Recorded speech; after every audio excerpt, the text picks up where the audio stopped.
Dinggin mo, O Panginoon, pagkat ako'y sumisigaw ng aking tinig.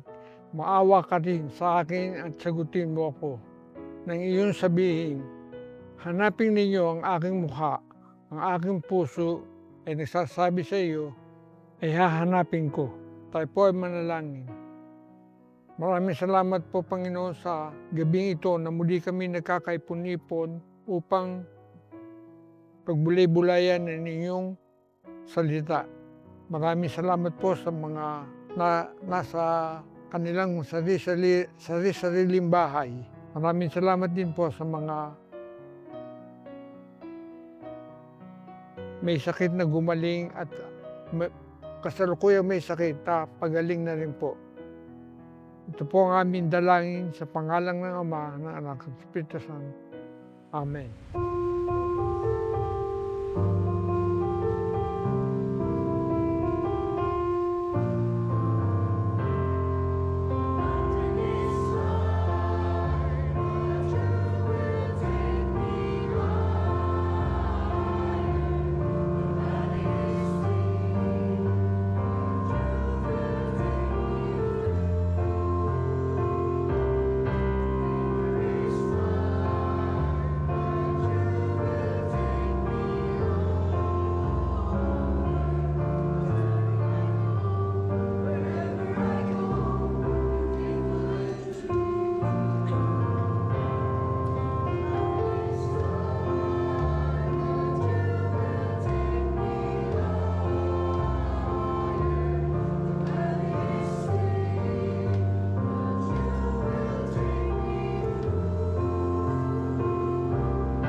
Magandang gabi po sa inyong lahat.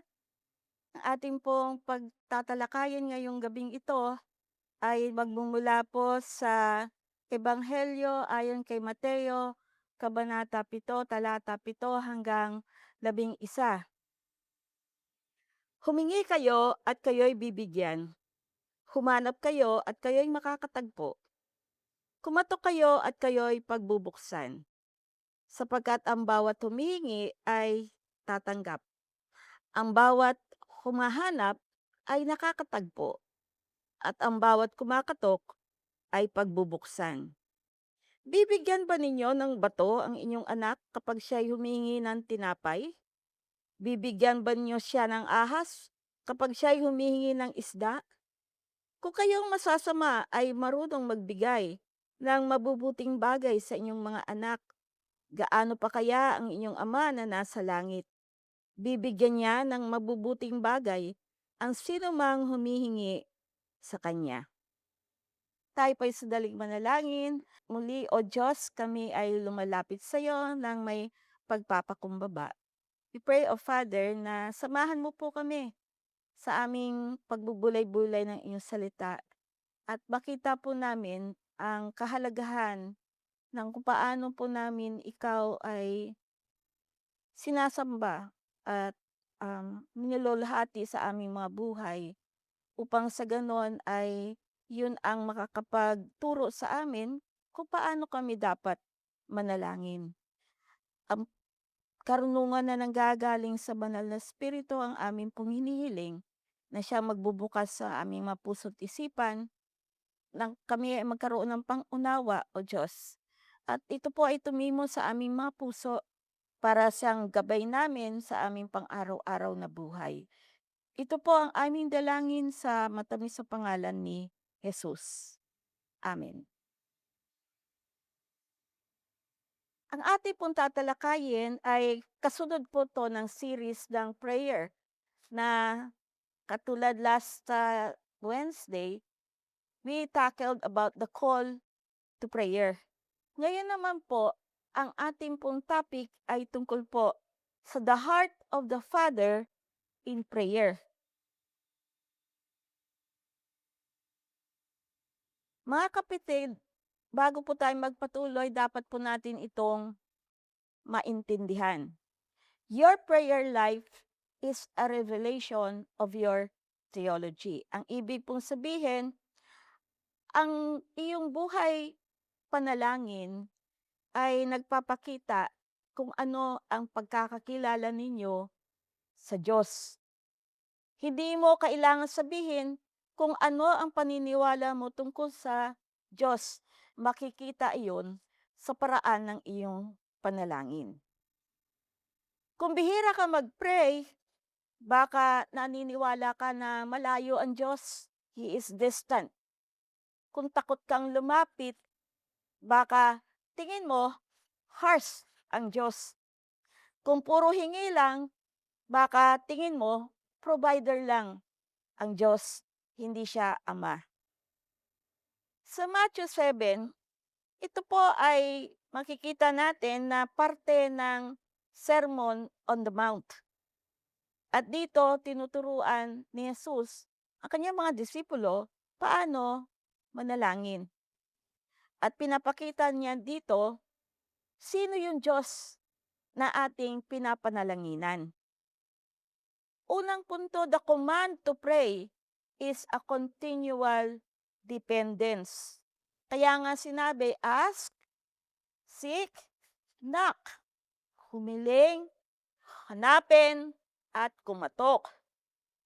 Sa original Greek, ito ay present imperatives. Ibig sabihin, nagpapatuloy na aksyon. Kaya keep asking, keep seeking, keep knocking. Hindi ito one-time event. Ito ay lifestyle of dependence. Talagang isang buhay na nakadepende sa Panginoon. Kaya yung progression, makikita rin po natin yung progression na ask, seek, and knock. May increasing intensity. Kapag ask, yan ay simple lang lamang na kahilingan. So it's a verbal dependence.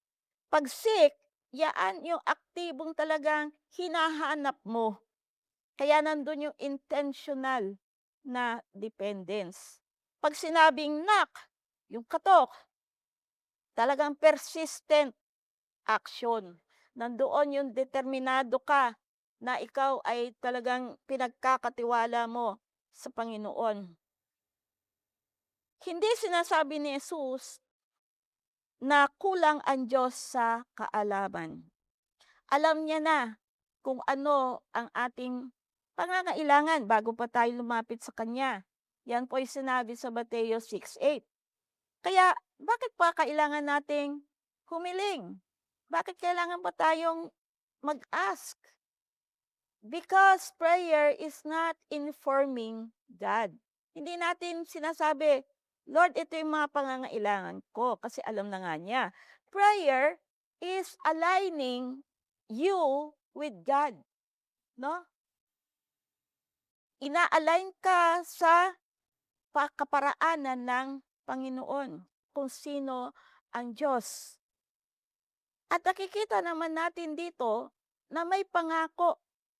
God responds. Sabi nga niya, it will be given, sabi nga, ask and it will be given to you. Seek, and you will find. Knock, and it will be opened to you. Hindi ito walang katiyakan, siguradong sigurado. It is divine assurance.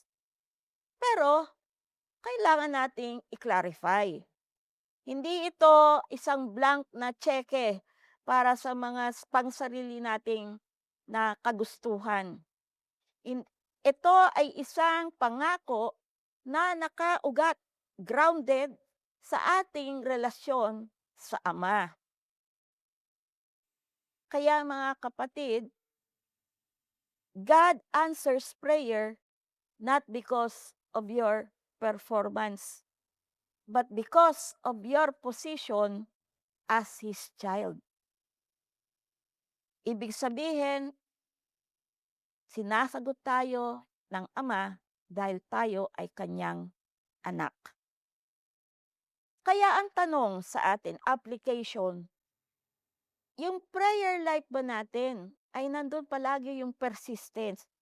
Or kung kailan lang natin kailangan or occasional convenience? Nagpe-pray ka lang ba kapag may problema? O tuloy-tuloy ang dependence mo sa Diyos? Pangalawa, pinapakita po rito sa Matthew 7:7-11, particularly verses 9-10, the character of God is He is a loving Father. Sabing ganon, which of you, if his son ask for bread, will he give a stone? Yan ang illustration na binigay sa atin. Yung pagiging ama sa atin as human fatherhood. Jesus uses this to show the relationship between the father and the child. Ang sabing ganon, pag ikaw ba ama at humihingi ng tinapay, ang iyong anak, bibigyan mo ba ng bato? Pag humihingi ba ng isda, bibigyan mo ba ng ahas? No? The point is that there is the difference between deception and provision. At pinapakita rin dito dahil ginamit ang ama, sabing gano'n kung ang human father nga nakakapagbigay ng mabubuting at magagandang regalo sa kanyang anak, how much more kung ang Diyos pa ang ating hinihilingan? Even fallen humanity retains enough moral sense to care for their children. Tayo mga ama dito sa lupa ay meron decency, may moral sense para ibigay yung pangangailangan ng anak. Kung yan ay totoo sa mga tao, mas lalo na sa isang banal na Diyos. God is not cruel. Yan yung katotohanan, hindi siya malupit. Mga kapatid, malinaw ito. God does not mock your prayers. Hindi niya inaalipusta ang ating mga panalangin. God does not trick His children. God does not give harmful substitutes. Pag ang Diyos sinagot ang ating panalangin, no? Yaan ay ikabubuti natin. Kaya nga, when God says no, hindi yan ibig sabihin nire-reject tayo ng Diyos. Yan ay proteksyon. Yan ay inire-redirect tayo ng Panginoon. No? He gives us the right direction. And it is love in a form you may not understand. Pag sinabing no, nagpapakita lang ang Diyos na mahal tayo dahil alam niya na iyon ay para sa ikabubuti natin, ang kasagutang no. Minsan hindi natin naiintindihan. May hiningi ka ba ngayon na hindi pa binibigay? Imbis na magduda ka sa pagmamahal ng Diyos, trust His wisdom. Trust His wisdom. The condition of man, ito yung pangatlong punto. He is evil, yet capable of good. Totoo naman, kahit anong kasama ng tao, meron pa rin siya capacity of being good. If you then being evil, tayo nga, pertaining to us humans, we are sometimes, masama talaga, evil. Jesus does not flatter humanity. Sinabi niya dito, you are evil. Totoo, sinasabi niya. Tuwirang sinabi, tayo'y masama. This affirms total depravity, not absolute evil in action, but corruption in nature. Ibig sabihin, nature na natin talaga, na corrupt tayo in a sense that we are not holy. Na meron talaga tayong pagkakasala. We are sinful.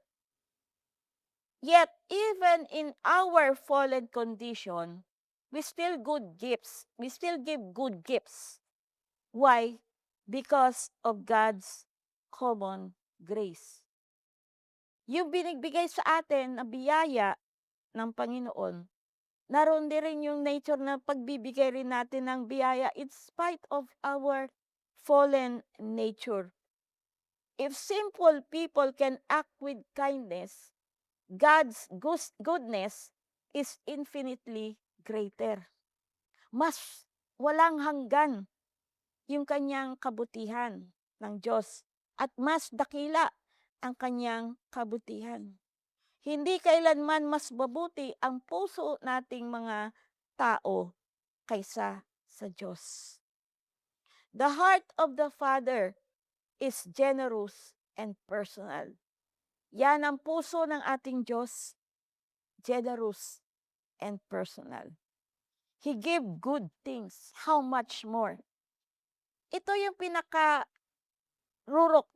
o pinaka-climax ng passage na to.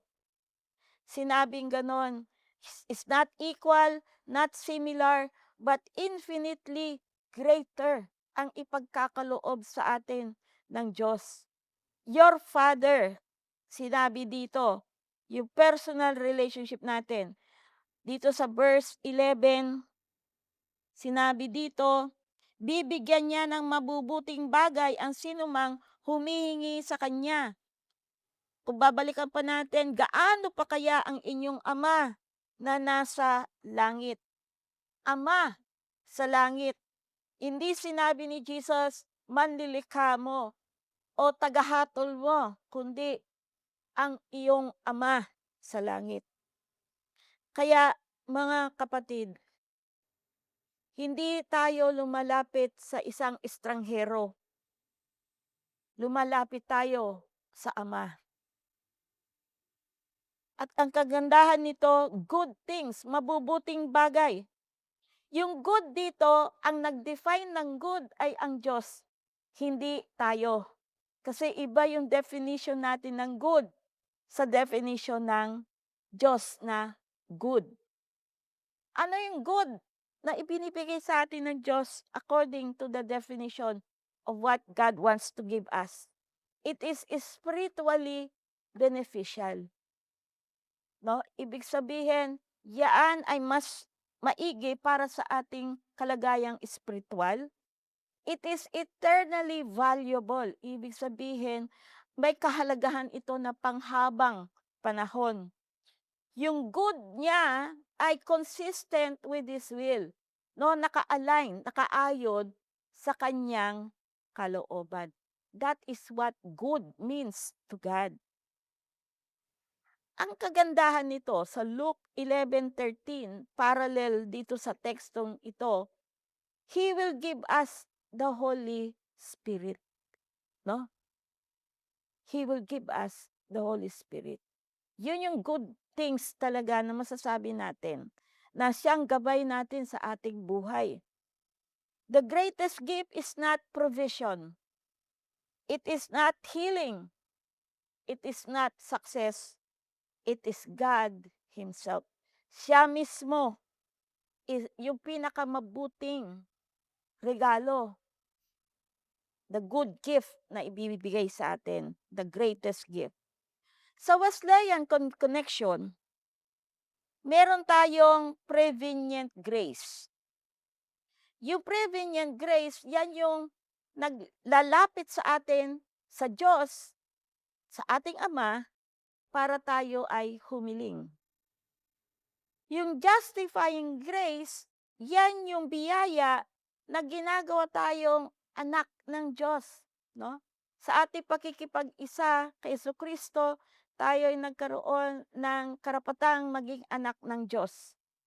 Yung sanctifying grace na sinasabi sa Wesleyan, yan yung nagpapabago sa atin, no?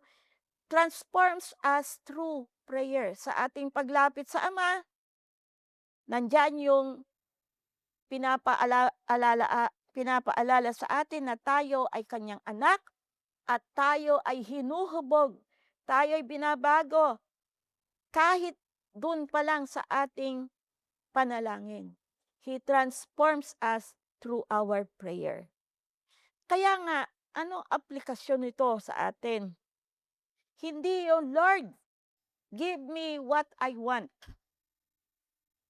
Tayo ay lilipat doon sa panibagong pananaw, Lord, give me what is good and make me want it.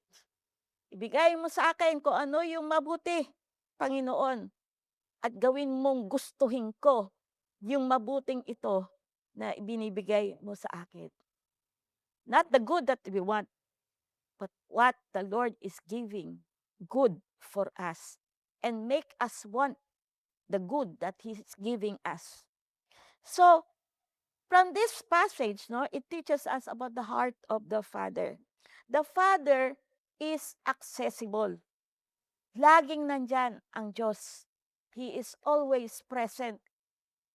We can always approach Him. Kaya nga, ask, seek, and knock. Another thing that we could learn about the heart of the Father is that He is good. Hindi siya nananakit. Ayaw niya tayong masaktan. Hindi siya nanlilin lang.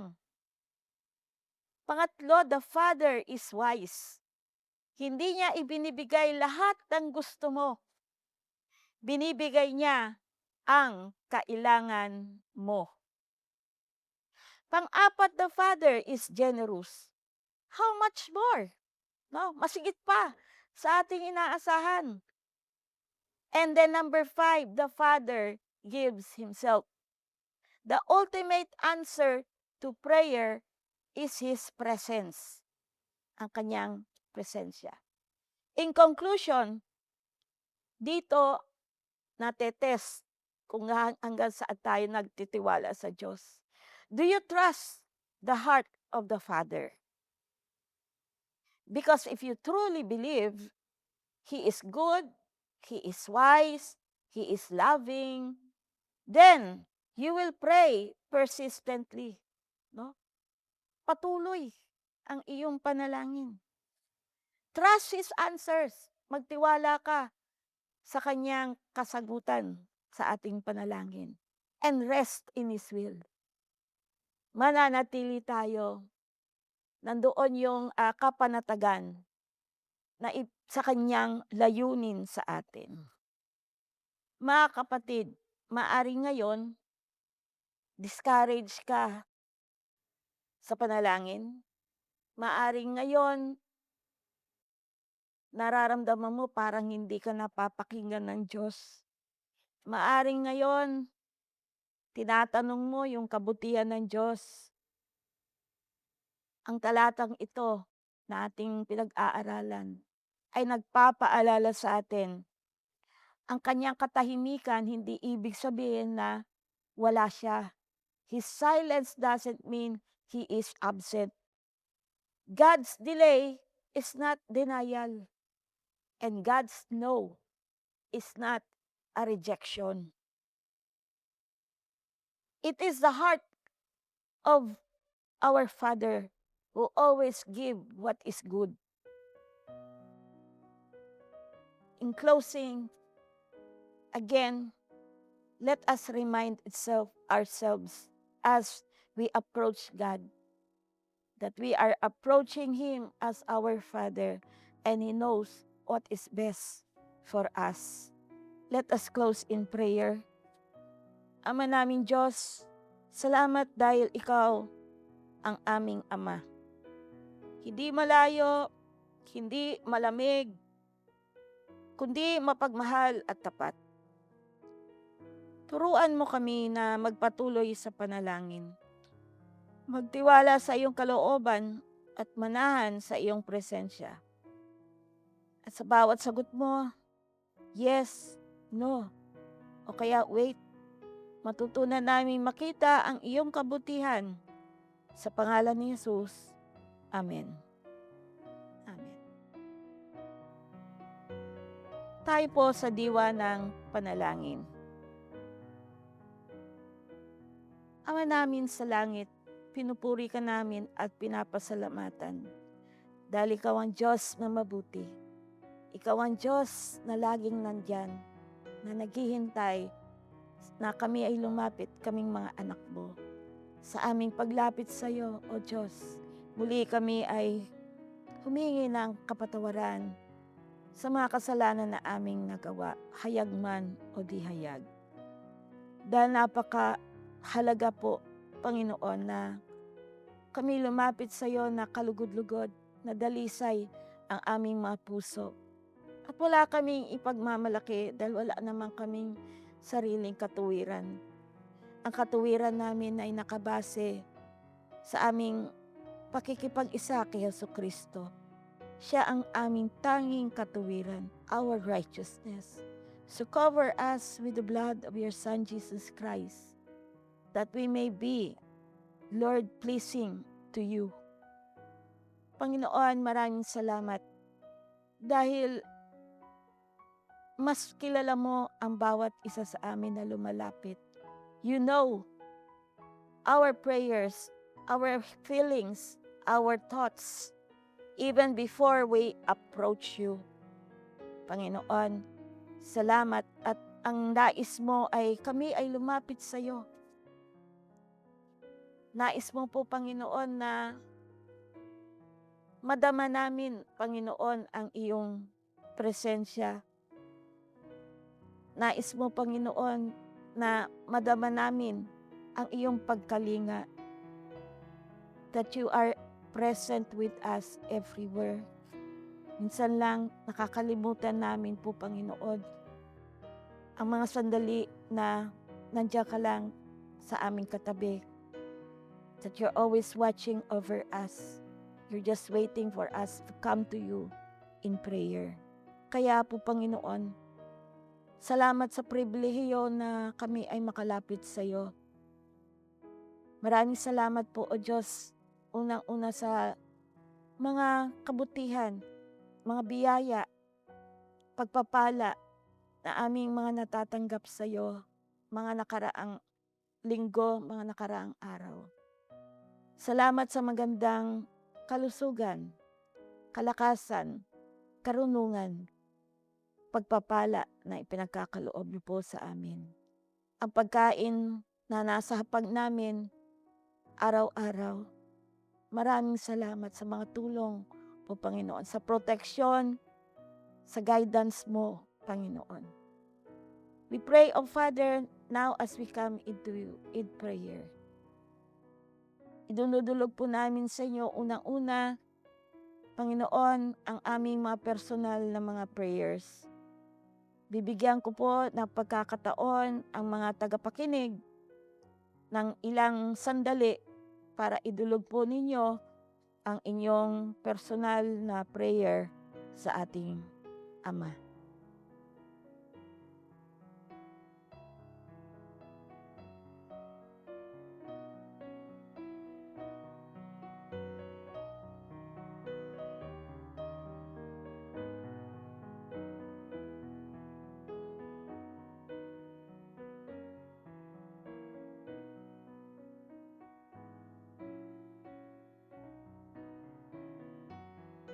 Salamat po, O Diyos, dahil alam mo po ang pinakamainam na ipagkakaloob mo sa amin sa mga panalangin namin ito na personal.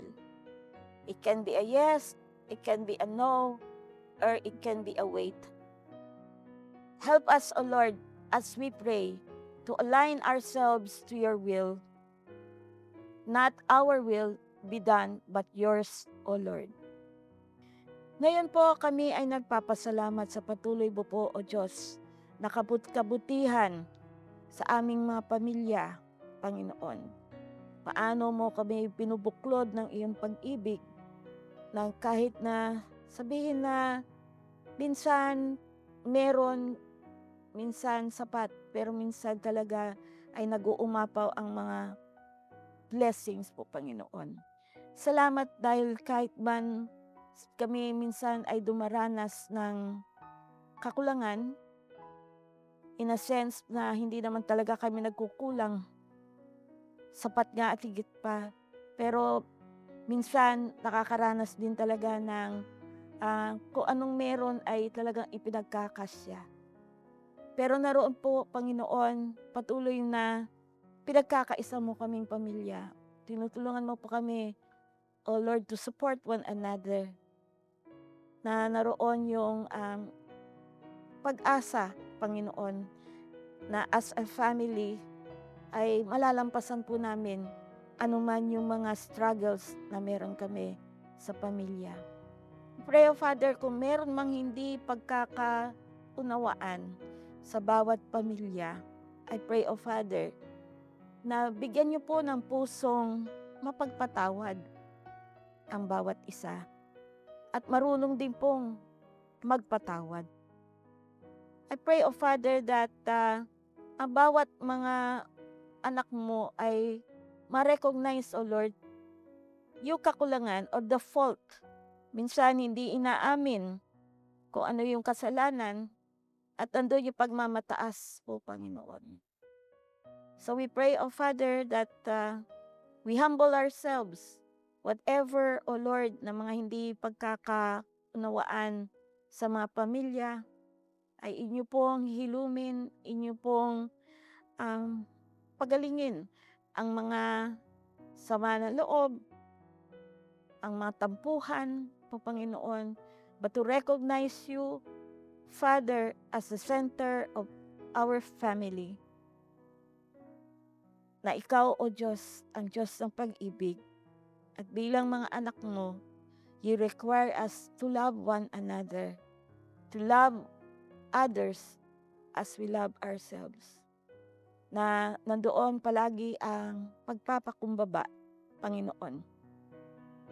At sabi mo po, Lord, na hindi mo i-accept yung aming mga alay sa'yo, even our prayers will not be heard.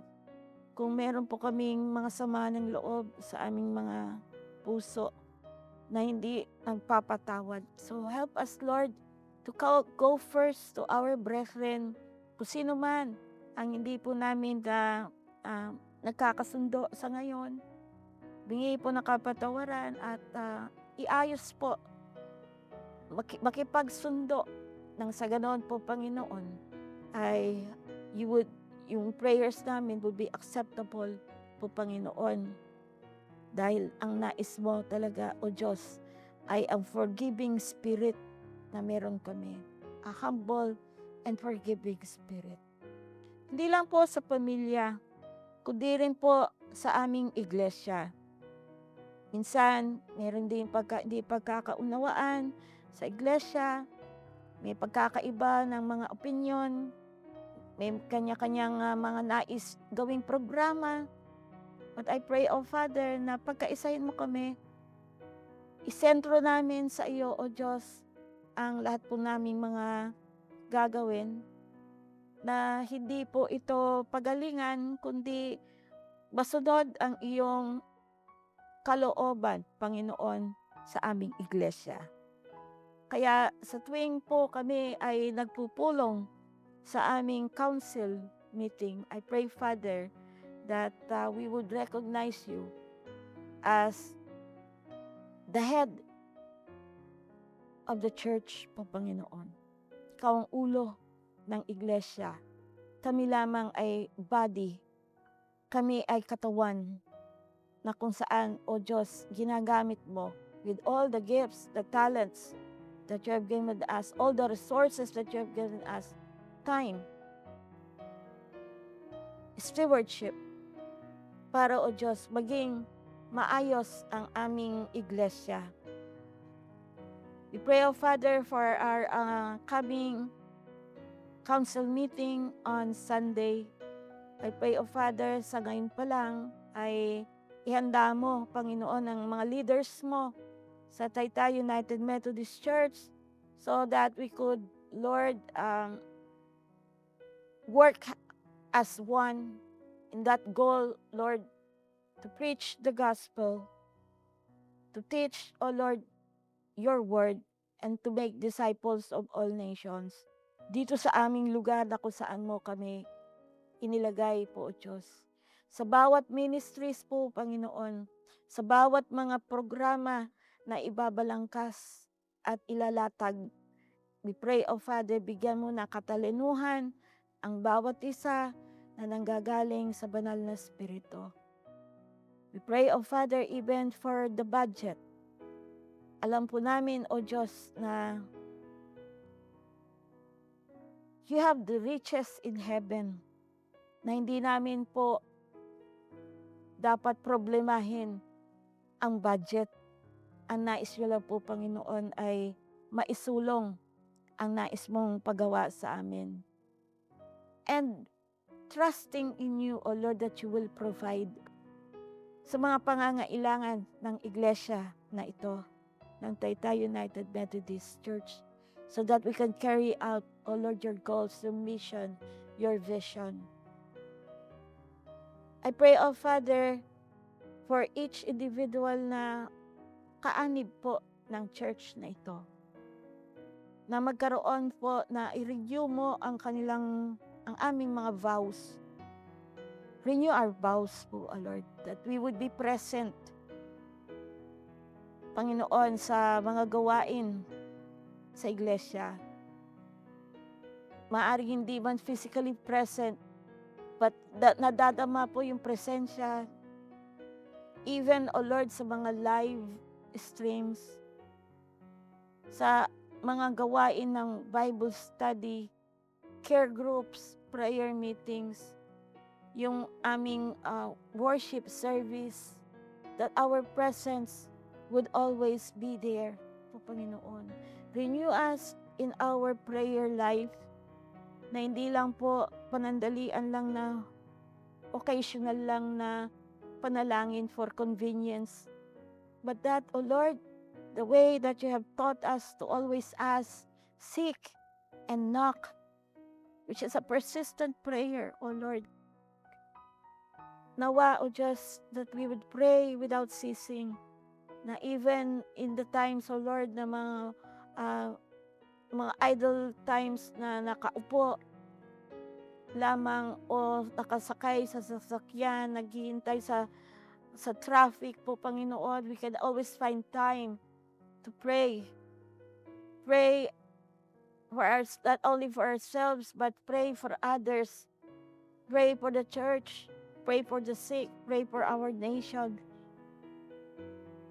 Panginoon, I pray na nawa, O Diyos, i-renew rin po kami, not only in presence, in prayer, but also sa pagbibigay po, Panginoon, in our giving, the giving of ourselves, O Lord, sa paglilingkod sa iyo. Sa mga talento na ipinagkaloob niyo po sa amin, ay magamit ito, O Diyos, na hindi inahayaan lamang na hindi nagagamit ang mga talentong ito, pero talagang we step forward and say that we are available. Ito yung pwede naming gawin para sa church, that we will give our time, our resources, even yung stewardship po, Panginoon. Ang pagbibigay ng kaloob, O Diyos, pamamahagi, pakikibahagi sa mga gawain po ng iglesia. Even, O Lord, sa being financial na kingdom financiers po, na kung saan nakikibahagi sa paglalago ng mga ministries. Hinihiling po rin namin na maging i-renew mo kami sa aming paglilingkod, na hindi ningas kugon lamang, kundi ito ay mas lalong nag-i-intensify yung aming paglilingkod sa iyo, Panginoon. Mas sumisidhi, mas lumalalim ang aming pananampalataya, Lord God, sa pamamagitan din na napipakita namin sa aming paglilingkod. Sabi mo, O Diyos, faith without works is dead. Kailangan yung pananampalataya namin ay nakikita po yung mga konkretong mga pagkilos, paggawa. And that as we, Lord, as we work, pagyayamanin mo po that we can bear fruits, O Lord, for you. Ang kailangan lang namin, O Diyos, ay kumilos at ipagkaloob ang aming paglilingkod sa iyo. Tulungan mo rin po kami, renew us in our witnessing, yung patotoo po namin. Sometimes we forget to show to others that mga Kristiyano kami. Sometimes tumatahimik kami when times of nakikita po yung kakulangan ng hustisya. That we will not voice out the truth. That we will not side with those who are oppressed. We do not side with those na naaapi, who are abused. Kundi dapat kami rin ay nagiging boses nila. Kami din, O Diyos, ay nag-aabot sa mga taong nangangailangan. Help us, O Lord, to be good witnesses, that as we talk, O Lord, words from sa Bible, sa salita mo, O Diyos, makita rin po sa aming mga gawa, that we would walk the talk, Panginoon. Kaya yan po ang aming panalangin sa bawat isa na mga kaanib mo, mga anak mo, O Diyos, sa Taytay United Methodist Church. We pray continually, O Lord, for the sick. Ang sabi mo, O Diyos, hindi parusa ang karamdaman. Ang karamdaman ay nangyayari dahil mas lalo kaming lalapit sa iyo, mas lalo naming mararamdaman ang iyong presensya po, Panginoon. Paano kayo kikilos sa aming mga buhay in spite of what we feel, in spite of our sickness, po, Panginoon. We trust in you, O Lord, that you are teaching us in the times that we are sick. And we trust in you also, Lord, kasi you are the greatest healer, that you will heal us of our sicknesses. Kaya patuloy po namin na idinudulog sa iyo ang aming mga kapatiran. Kilala mo po ang bawat isa sa kanila, sa kanilang mga karamdaman po. Hipuin mo po sila sa mga parte ng kanilang mga katawan na nangangailangan ng kagalingan. At salamat po sa mga pinagaling mo na at patuloy na nagpapagaling. A total recovery, O Lord. I will not be able to mention them, but you know them, O Lord. Ngayon, tatahimik tayong sandali at nais kong idulog ninyo personally sa Panginoon, sa ating Ama, ang iyong mga karamdaman at hilingin ang kagalingan.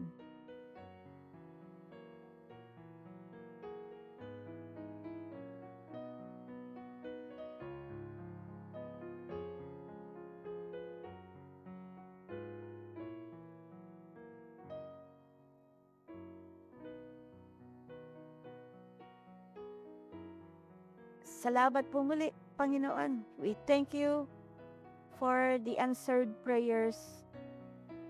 We continue to pray for our country, Panginoon, na alam mo po ang pinagdaraanan ng aming bansa, na naroon pa rin, O Diyos, ang mga usapin sa gobyerno about impeachment, na mas marami pang dapat natutukang mga suliranin sa bansa. Pero kung bakit yung mga ganitong mga usapin ay mas nagiging top priority pa ng aming gobyerno. Panginoon, you know, ano ang sakit ng aming lipunan. It's because, Lord, we do not seek you. We do not seek your face. We do not ask forgiveness from you, Lord.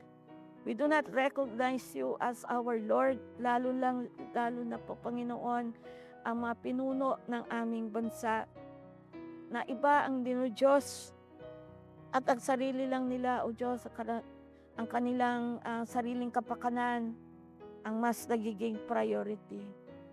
So we pray, O Lord, na heal us, teach us, O Lord, ipuin mo ang aming mga pinuno magmula sa presidente hanggang, O Lord, sa pinakamababang posisyon sa gobyerno, to humble ourselves before you, seek your face, ask forgiveness, para sa ganon, naroon yung pagagalingin mo ang sakit ng aming lipunan.